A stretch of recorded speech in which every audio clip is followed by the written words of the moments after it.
Ito, yung printer namin na HP 1515. Gumagamit to ng cartridge na HP 678 which cost around 700 pesos. Napakamahal, especially ilang gamitan lang ulit bago kailangan na bumili ng bago. Sa video natin ngayon, ipapakita ko kung paano considerable na makatipid pagdating sa printer ink by refilling yung ink cartridge. Kung naaalala ng iba sa inyo, gumawa na din ako ng video tungkol sa printer ink refill. Pero after some time, nagkaroon ng ilang issues related sa color. Kaya pinrivate ko yung video. Ngayon, I would say meron na mga fixes pagdating dito. Para magawa to, kailangan lang ng injection, suction tools, ink at gloves para di makalat. Merong kit na available na kompleto lahat with ink na din, pero pwedeng maging issue yung included ink.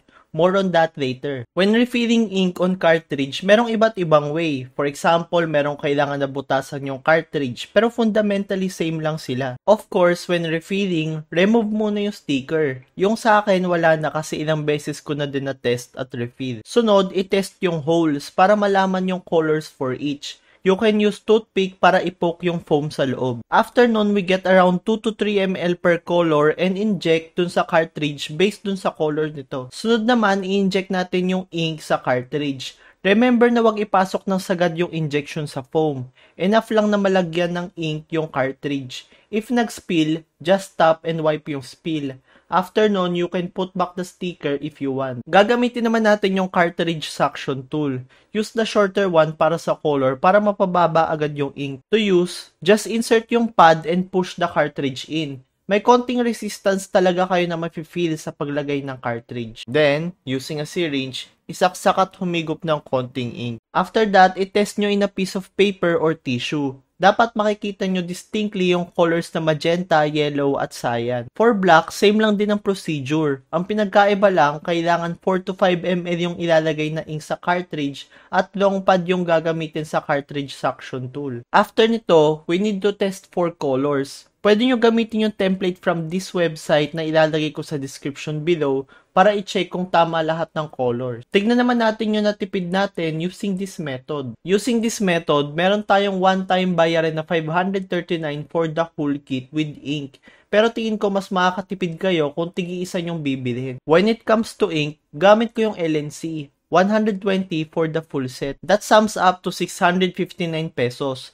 Which surprisingly halos pareho lang sa price ng original ink in my case. Pero keep in mind na one time lang yung 539 pesos. And sa laki ng ink na pwede mong ilagay, talagang mas sulit. Bale sa susunod, 120 na lang yung presyo ng babayaran mo sa ink. Things to keep in mind. After a while na hindi mo nagamit tong printer, pwede magkaroon ng mali sa colors. One example is ito. As you can see, yung yellow prints as green. Gamit yung diagnostic page kanina. To check, kailangan mag-print ng diagnostic page tapos tignan nyo yung maling color. In my case, yellow, as you can see here. After that, maghanap kayo ng image na solid block of color na mali sa inyo at i-print hanggang bumalik sa dati yung color. After that, gamitin nyo yung mga maintenance tools na provided ng printer nyo. Mas maganda na din na ugaliin mag-print ng diagnostic page, especially kung matagal na di nagamit yung printer before printing. Another thing was yung color ng prints mo would depend dun sa ink na gamit mo. This was also one of my problems nung gumamit ako ng ink from the kit.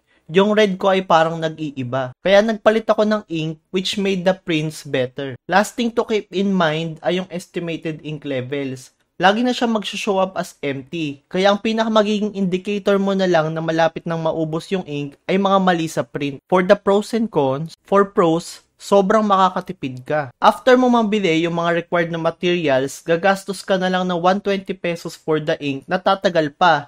Imbis na for my case 700 pesos every time na mauubos yung ink. For cons, pwede magkaroon ng color mixing. Gaya ng pinakita ko kanina, naghalo yung yellow at cyan ko dahil matagal na di nagamit yung printer. The good thing is reversible to. Gagawin lang yung na-mention ko earlier na magpiprint ng solid color na maling kulay hanggang bumalik sa dati. Last na con is yung color. As I mentioned earlier din, yung color ng prints mo would depend sa nabili mong ink. In my case, di ako satisfied dun sa ink that comes with the kit. Kaya pinalitan ko siya. Pero pwedeng iba yung case sa inyo. So yun lang guys. Don't forget to like, comment, and subscribe. See you again next time.